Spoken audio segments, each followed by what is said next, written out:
caro, muito importante, estudando sobre os fundamentos da salvação.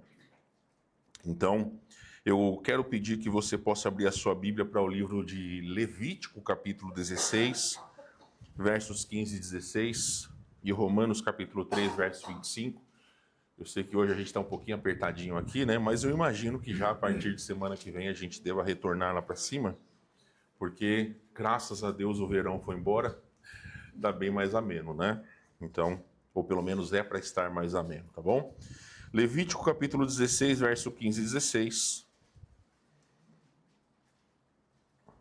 E depois que nós lermos esse versículo, nós vamos para Romanos 3, 25. Levítico, verso 15 e 16. Depois imolará o bode da oferta pelo pecado, que será para o povo, e trará o seu sangue para dentro do véu, e fará com que o seu sangue, como fez com o sangue do novilho, aspergi-lo-á no propiciatório e também diante dele. Assim fará expiação pelo santuário por causa das impurezas dos filhos de Israel e das suas transgressões e de todos os seus pecados. Da mesma sorte, fará pela tenda da congregação que está com eles no meio das suas impurezas. Agora você pode ir para Romanos capítulo 3, verso 25. Vamos lá, livro de Romanos, capítulo de número 3, verso de número 25. A palavra de Deus vai nos dizer o seguinte, Romanos 3, 25. A quem Deus propôs no seu sangue como propiciação, mediante a fé, para manifestar a sua justiça, por ter Deus, na sua tolerância, deixado impunes os pecados anteriormente cometidos. Feche seus olhos, baixe sua cabeça, vamos orar. Queremos te pedir, Senhor Deus, que dirija os nossos corações. Nós temos falado sobre os fundamentos da salvação e a importância, ó Deus, de nós como salvos entendermos o que engloba a nossa salvação em Cristo, mas também nós pedimos que o Teu Santo Espírito alcance aqueles corações que ainda não entregaram suas vidas a Jesus. Agradeço por cada um dos irmãos, cada um dos presentes, mesmo estando um pouco mais apertados, mas pela Tua graça, tendo a oportunidade de podermos ouvir a Tua voz e pedindo também que o Senhor use o Teu servo para manifestar, ó Deus, ou para que possa pregar com integridade a palavra do Senhor. É o que eu te peço em nome de Jesus. Amém.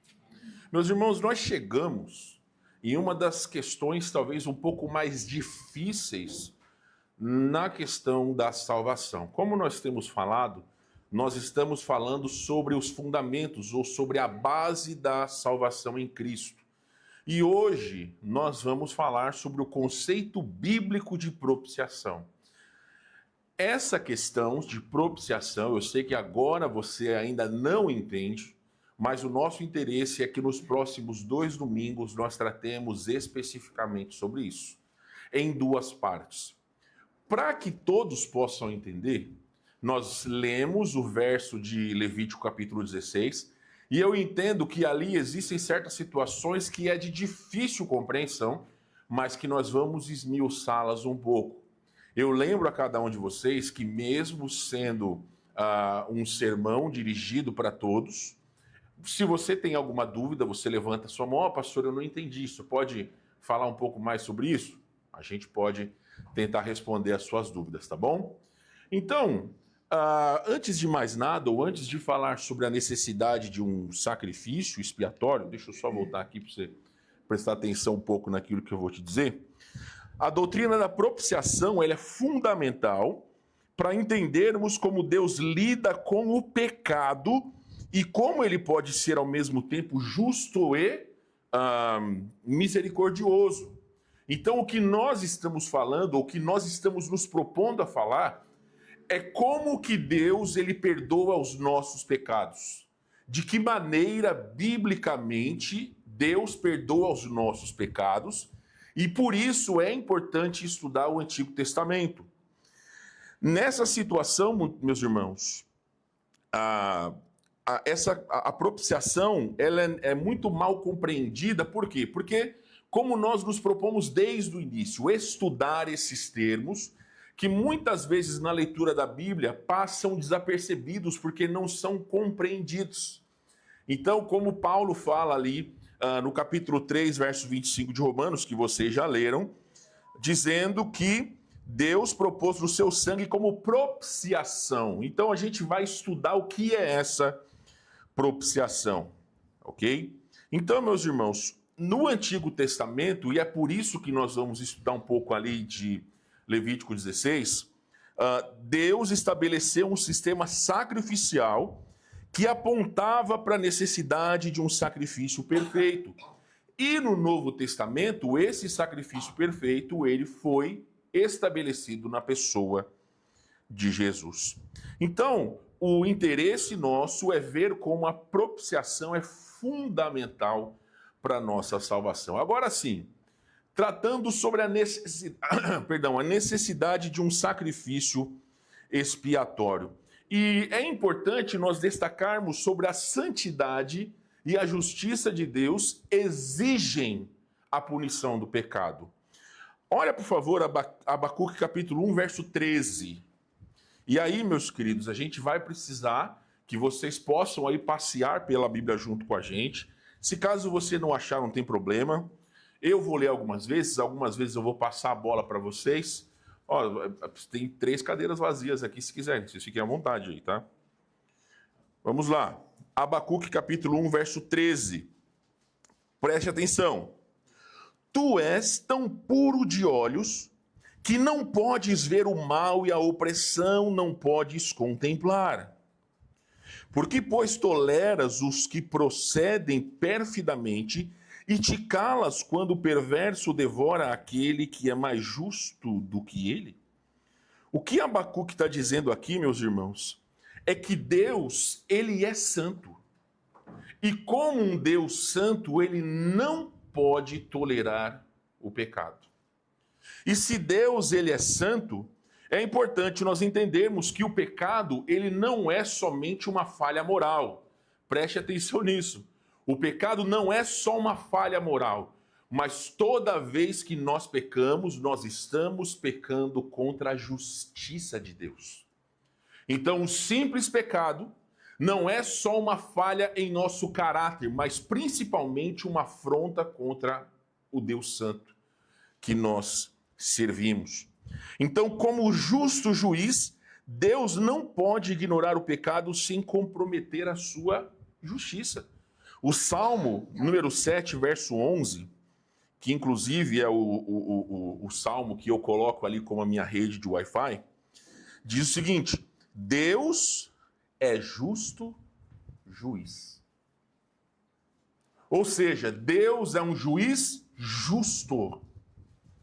Então, se Deus é um justo juiz, como que ele pode tolerar o pecado? Alguém aqui não é pecador? Alguém não se sente pecador? Entre nós nos sentirmos e nós sermos, existe uma diferença gigante. Porque a Bíblia declara que todos nós somos pecadores. Então aqui nós temos um problema. Se nós somos pecadores e Deus é santo, como que a gente pode resolver essa situação? É exatamente isso que o conceito bíblico de propiciação vai nos responder. Por quê? Porque se a santidade e a justiça de Deus exigem a punição do pecado, o pecador não pode se justificar diante de Deus por si mesmo. Ou seja, nós não podemos pagar pelo nosso pecado. Por quê? Porque nós somos pecadores. Então nós não podemos ser justos diante de Deus a ponto de pagar pelos nossos pecados e nós entrarmos na presença de Deus. É por isso que Paulo vai dizer aos Efésios que pela graça sois salvos mediante a fé, isso não vem de vós, é dom de Deus. Não de obras para que ninguém se glorie. Porque senão, vamos usar o Ayrton como exemplo, o Ayrton é uma pessoa boa, ele faz boas obras.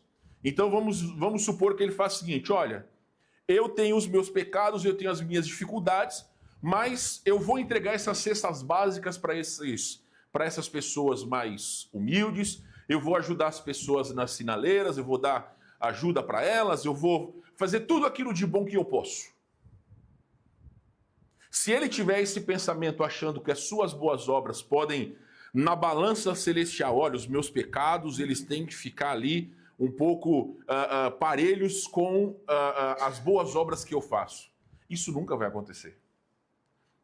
Porque você consegue imaginar quantos pecados que nós cometemos por dia? Vamos fazer uma conta simples aqui. A minha filha Esther vai fazer 10 anos.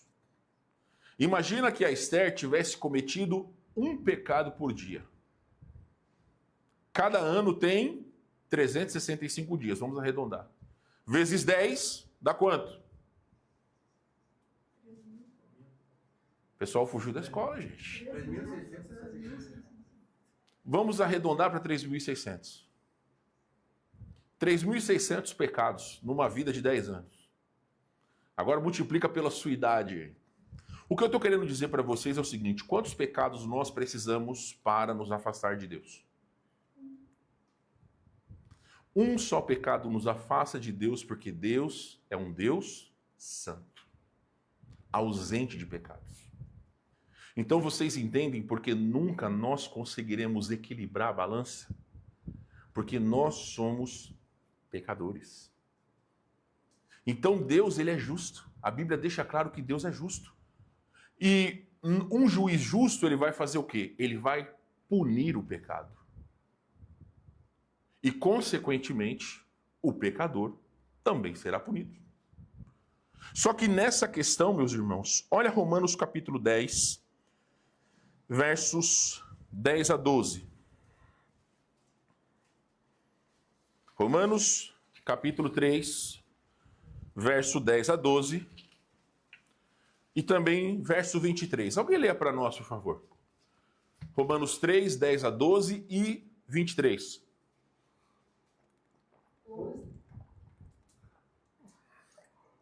Pode ler, pessoal.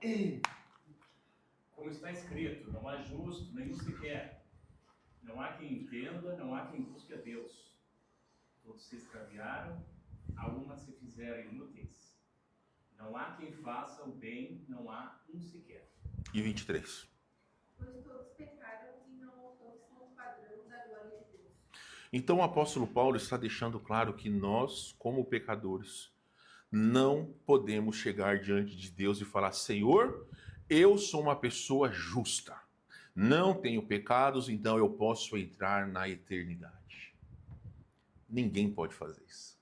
Porque o pecado já está conosco, está em nós, inserido em nós, desde o momento que nós nascemos. Então não é algo que a gente pode dizer: eu não sou pecador, eu não vou pecar mais. Nenhum de nós conseguimos deixar de pecar. Então nenhuma boa obra pode apagar a culpa do pecado. Nós, como pecadores, nós precisamos de um meio aonde a nossa culpa seja removida e a ira de Deus seja apaziguada. Ira de Deus sobre o quê? Sobre o pecado. Por quê? Lembra que eu disse para vocês, e para isso é de suma importância que todos compreendamos. O nosso pecado é uma afronta contra a santidade de Deus. Então a ira de Deus é contra o nosso pecado. Então como que nós podemos chegar diante de um Deus justo que vai julgar o nosso pecado? E qual meio que nós podemos usar? A gente vai responder isso daí. Então, é importante nós entendermos a gravidade dos nossos pecados. Meus irmãos, um simples pecado que nós cometemos, ele é grave o suficiente para nos lançar no inferno, se fosse pela nossa própria conta. Nós podemos ou poderíamos ser lançados no inferno se nós não tivéssemos resolvidos pela graça de Deus através da pessoa de Jesus, que é o que nós veremos na semana que vem.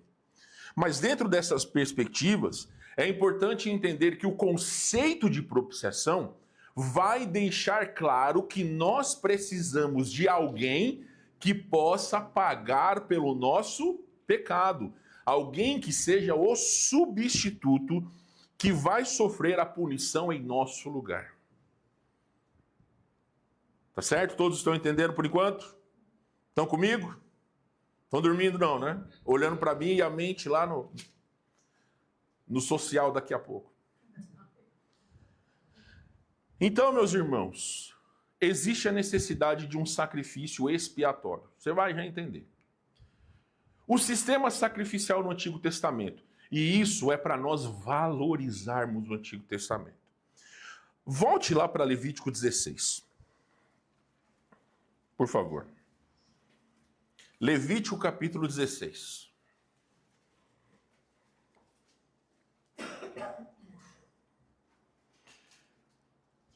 Alguém leia para nós versos 14 a 16. E tomará do sangue do novilho e com o seu dedo aspergirá sobre a face do propiciatório para o lado oriental. E perante o propiciatório aspergirá 7 vezes do sangue com o seu dedo. Depois degolará o bode da expiação, que será pelo povo, e trará o seu sangue para dentro do véu, e fará com o seu sangue como fez com o sangue do novilho, e o aspergirá sobre o propiciatório, e perante a face do propiciatório. Assim fará expiação pelo santuário por causa das imundícias dos filhos de Israel e das suas transgressões, e de todos os seus pecados, e assim fará para a tenda da congregação que reside com eles, no meio das suas imundícias.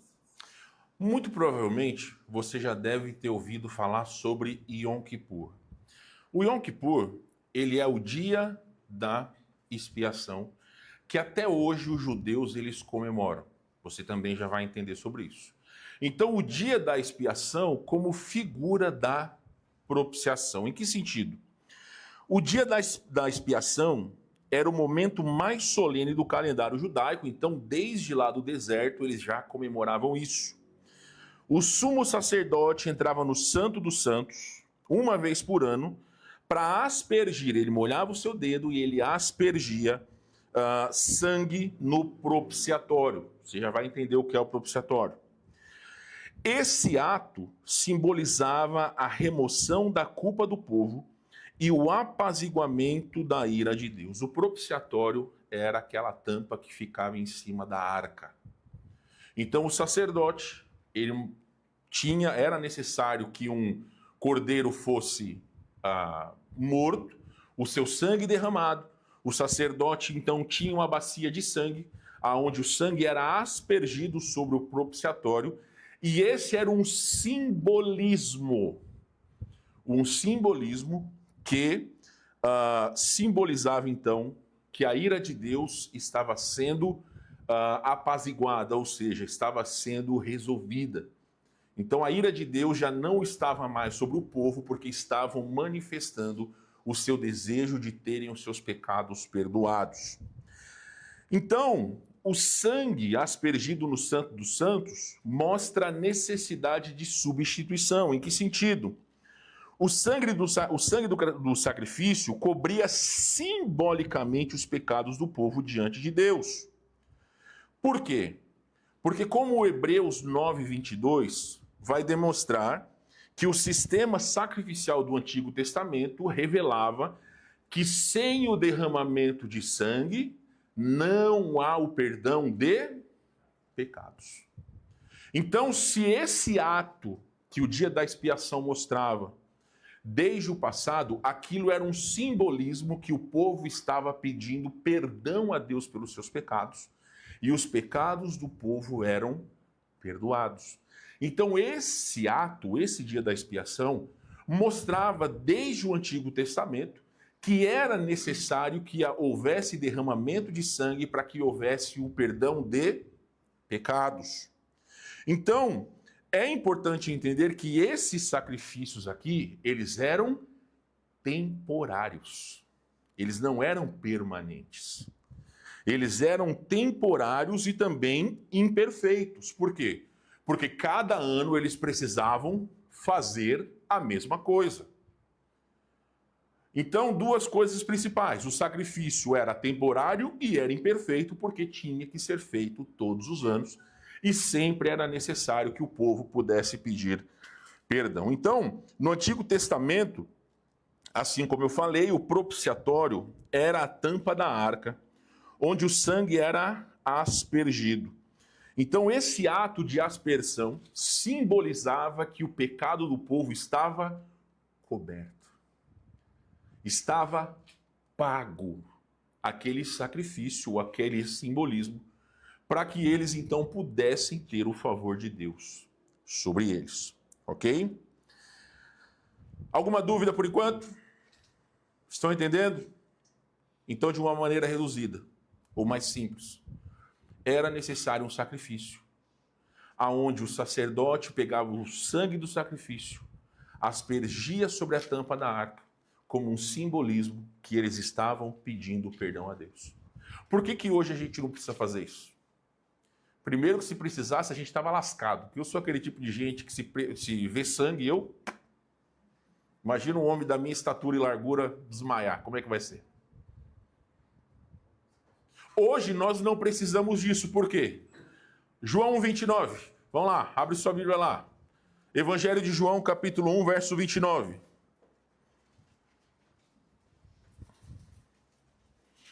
Então, meus irmãos, enquanto você abre lá, é importante nós entendermos que desde o Antigo Testamento, Deus estava ensinando o povo, o seu povo, que o pecado exige morte e que apenas por meio do sangue derramado havia a propiciação, aonde a ira de Deus era apaziguada sobre o pecado. Era necessário morte, por quê? Porque um cordeiro precisava ser morto para que o seu sangue fosse derramado. Então,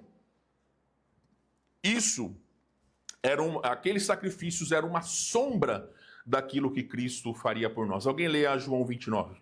No dia seguinte, João viu a Jesus, que vinha para ele, e disse: Eis o Cordeiro de Deus que tira o pecado do mundo. Eis o Cordeiro de Deus que tira o pecado do mundo. O apóstolo João vai dizer mais para frente em 1 João 7 que o sangue de Jesus nos purifica de todo o pecado. Imagina o seguinte. Imagina que você tem uma conta que você não tem como pagar.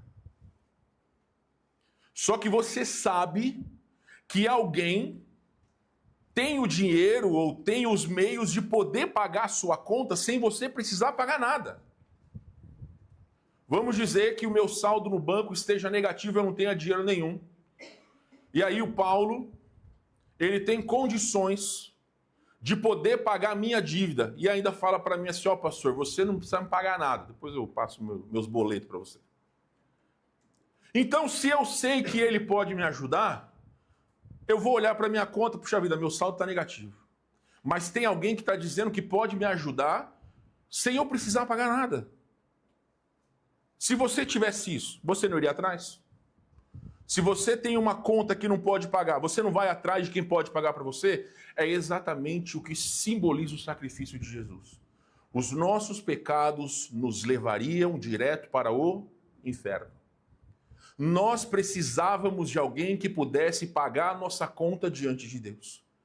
Jesus, através do seu sacrifício, derramou o seu sangue precioso para todo aquele que nele crê não pereça, mas tenha a vida eterna. Então o sacrifício de Cristo já estava simbolizado desde o Antigo Testamento. O que é a propiciação? É o derramamento de sangue de Jesus como uma maneira de cobrir o nosso pecado, de pagar o nosso pecado. Uma conta que nunca nós conseguiríamos pagar. Então vocês entendem como estudar a Bíblia aperfeiçoa a nossa maneira de enxergar do que nós fomos tirados? Quando você for falar de Cristo para alguém, você pode dizer: o sangue de Jesus pode perdoar os seus pecados. Pode fazer com que você possa entrar na presença de Deus, Porque os seus pecados foram pagos por Jesus na cruz. Então, lá no Antigo Testamento, e a gente não precisa ler todo o capítulo 16 de Levítico, mas desde aquela época já prefigurava o sacrifício de Jesus como o Cordeiro perfeito. Como ele não pecou, ele é o Cordeiro perfeito, que pôde derramar o seu sangue em nosso lugar. Então, meus queridos, qual é o significado da propiciação? A palavra propiciação, ela significa literalmente apaziguamento da ira de Deus.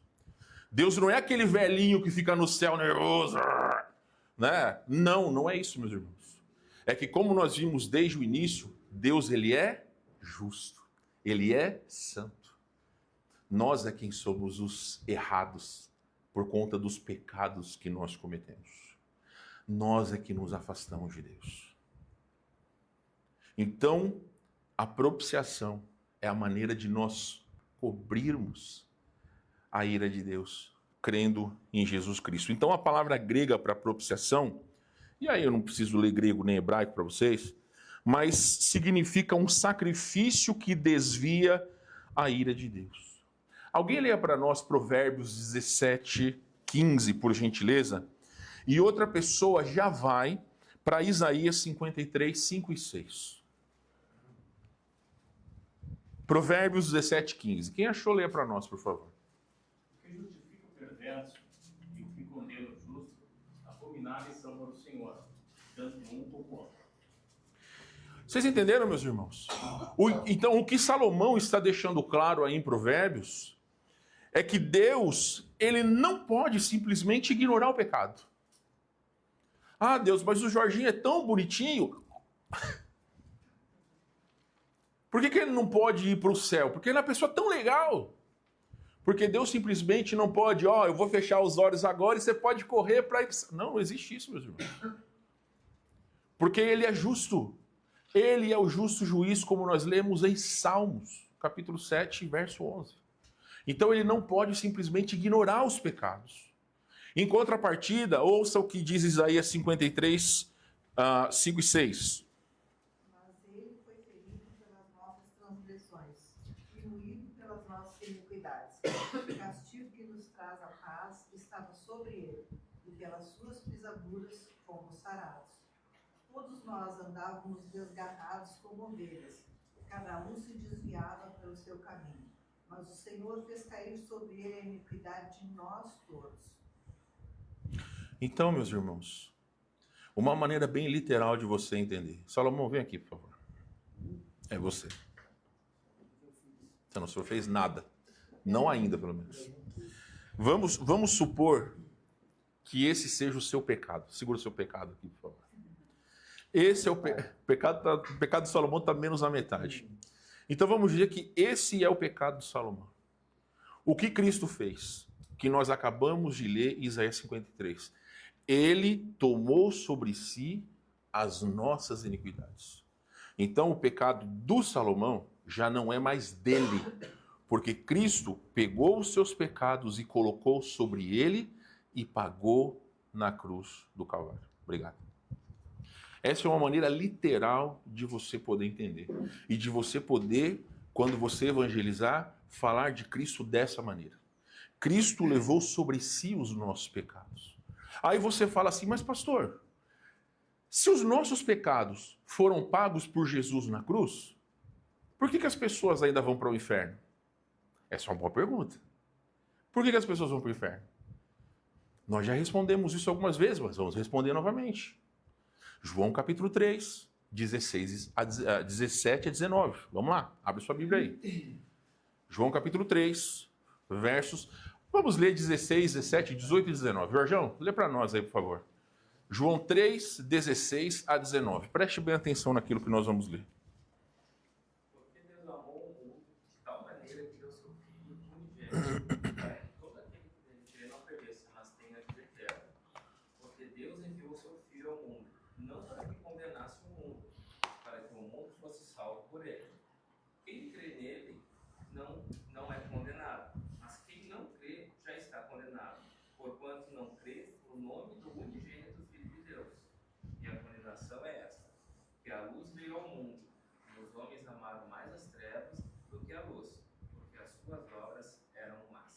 Então vamos lá. As pessoas serão lançadas no inferno por causa dos seus pecados? Não. Porque os pecados já foram pagos por Jesus na cruz. Então por que as pessoas são lançadas no inferno? Porque não creram em Jesus.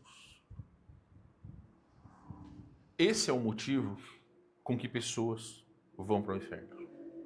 Porque os nossos pecados foram pagos por Cristo. Ele tomou sobre si os nossos pecados, de todos nós, de toda a humanidade. Então não importa se é um assassino, não importa se é alguém lá de uma tribo remota, não importa a carga de pecados de quem quer que seja. Não importa o que você já fez na sua vida. Os nossos pecados já foram levados sobre Cristo na cruz do Calvário. Quem for para o inferno vai porque não creu em Cristo. O verso 17 diz que Deus enviou seu Filho ao mundo para que o mundo fosse salvo por ele. Então essa é a grande maravilha.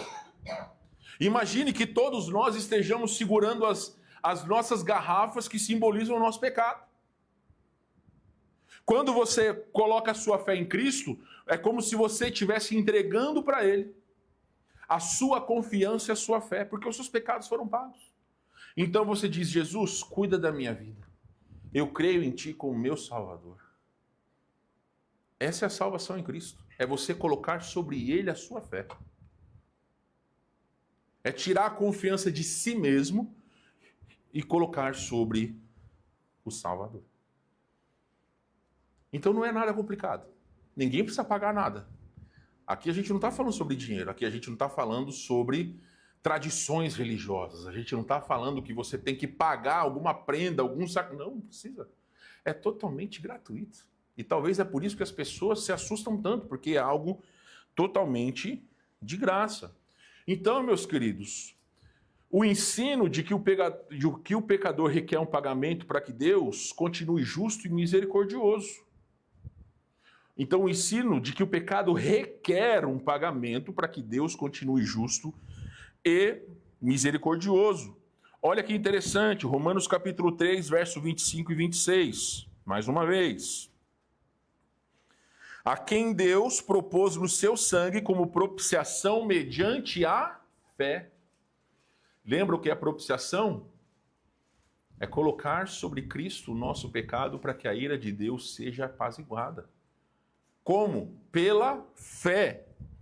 Para manifestar a sua justiça por ter Deus, na sua tolerância, deixado impunes os pecados anteriormente cometidos. Então aquilo que nós éramos não tem valor nenhum se nós cremos em Jesus.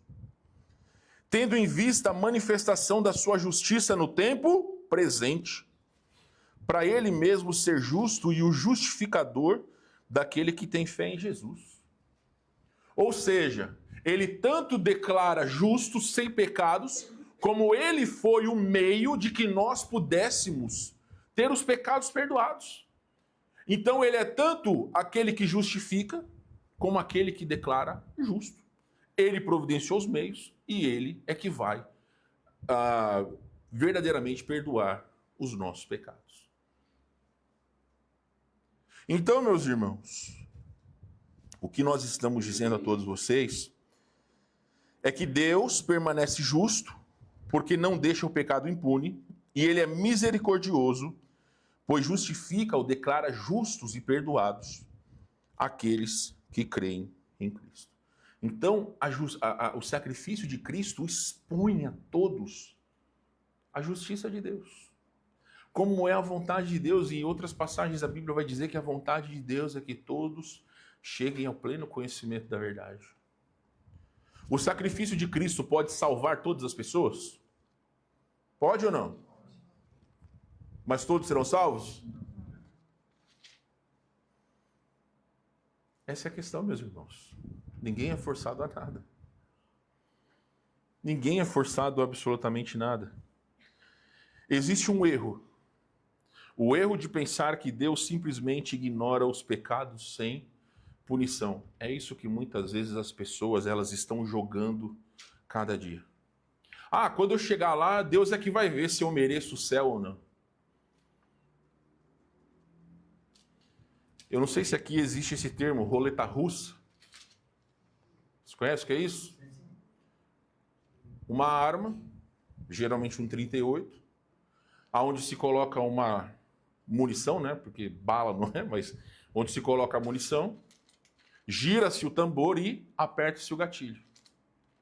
É tambor, né? Que negócio que gira. Se você apertar e tiver na munição, atira.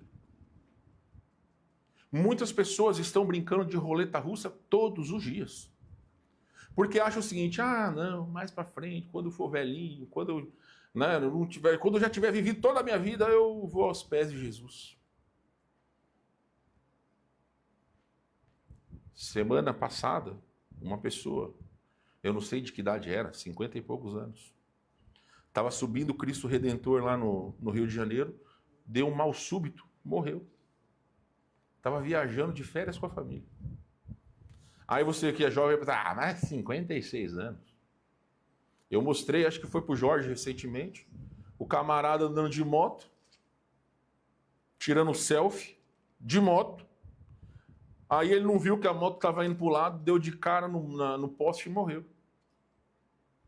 Eu só estou dando exemplo para você que a morte ela pode encontrar qualquer pessoa. Crianças morrem todos os dias, infelizmente.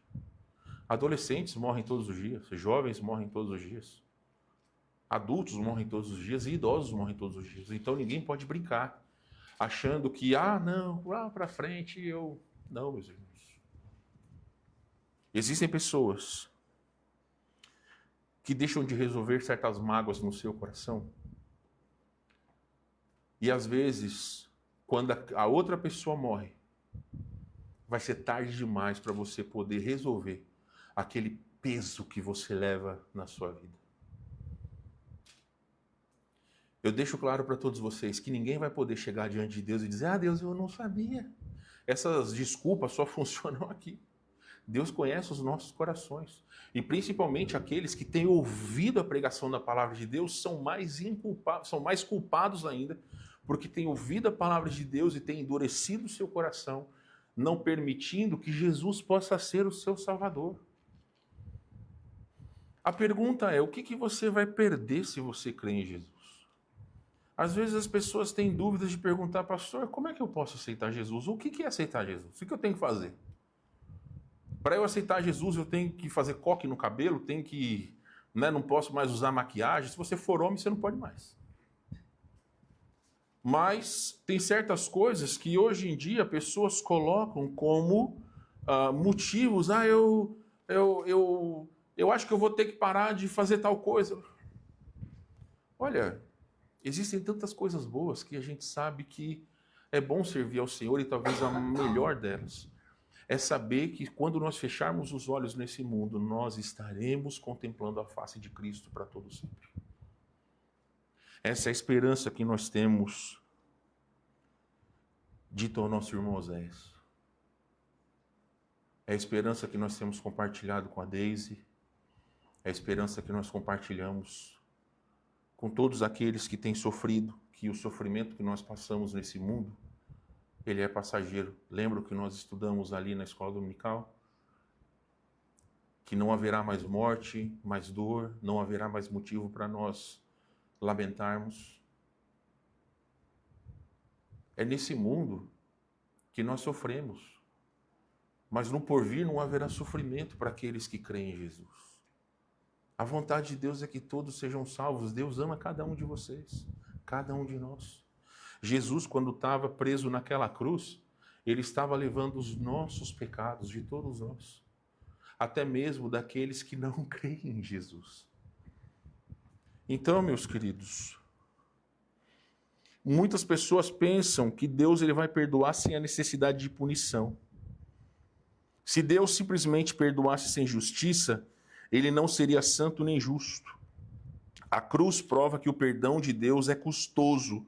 Custoso por quê? Porque custou a vida do seu próprio filho. 1 João, você não precisa abrir. Mas 1 João 2,2, para dar um embasamento para vocês de que os pecados de todos estão perdoados, ele é a propiciação pelos nossos pecados, e não somente pelos nossos, mas ainda pelos do mundo inteiro. Lembra o que é a propiciação? Apaziguamento da ira de Deus. Os pecados de todos já estão perdoados.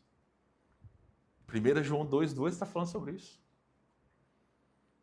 Não é só os nossos, mas de todas as pessoas. Mas em contrapartida, meus irmãos, 3,25 de Romanos, a quem Deus propôs no seu sangue mediante a fé. Como Efésios 2,8,9. Porque pela graça sois salvos mediante a fé. Então não é porque você é uma pessoa legal. Não é porque você é parça do pastor. Não é porque você frequenta a Igreja Batista Fundamental. Não é porque talvez você procura ter uma vida boa sem fazer maldade às pessoas e fazer... Não são esses os motivos. Tudo está em crer ou não em Cristo. Quem não crer já está condenado. Já está tempo presente. Então não importa o que nós façamos, aqueles que não creram já estão condenados, porque não creram no nome do Filho de Deus. E aí, meus queridos, está na sua Bíblia. É só ler. Então o que nós temos nos proposto, e aí para encerrar essa noite, a propiciação nos ensina que Deus não ignora o pecado, mas trata com seriedade que ele merece.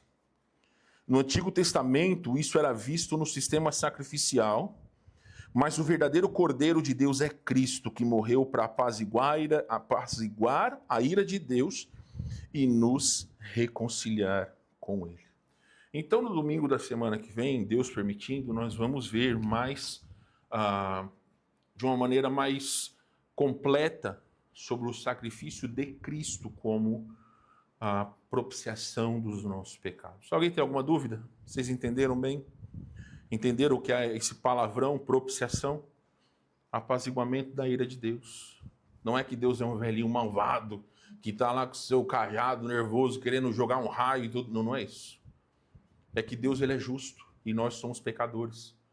Há o desejo de salvar a todos, mas nem todos serão salvos, porque não querem crer em Jesus Cristo. E se você não crê em Jesus hoje, se você não tem certeza de qual o destino da sua alma se você morrer, você está em sérios problemas. Se você não crê em Jesus, é como se estivesse fazendo uma roleta russa todos os dias.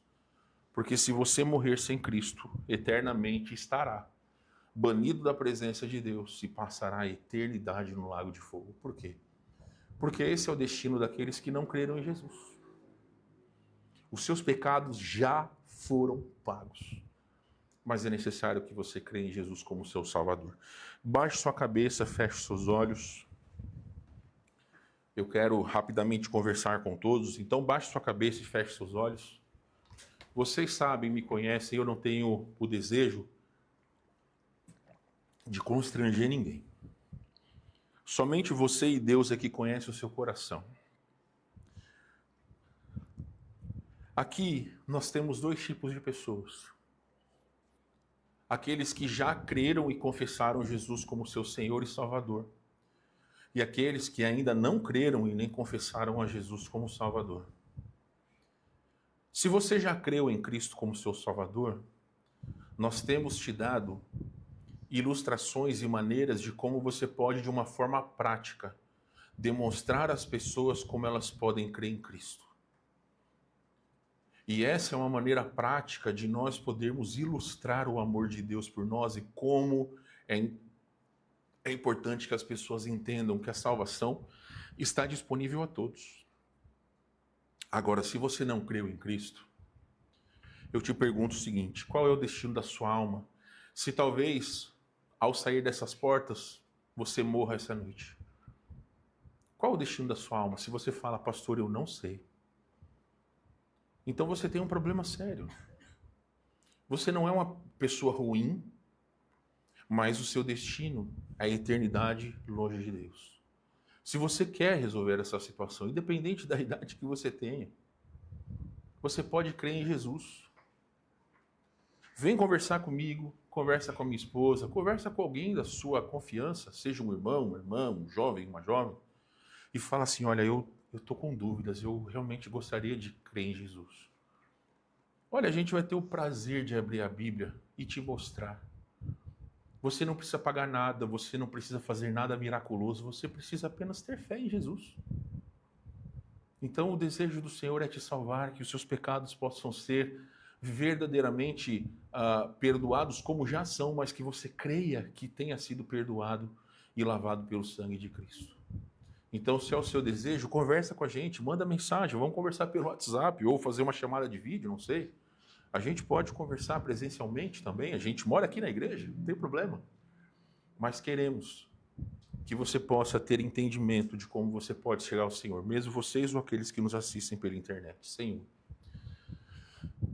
eu lhe agradeço pela oportunidade de pregar a sua palavra e imploro que o Espírito Santo continue a trabalhar em cada vida e em cada coração. Talvez existam pessoas que estão em seu íntimo compreendendo a sua necessidade de Jesus, mas talvez tenham vergonha de admitir.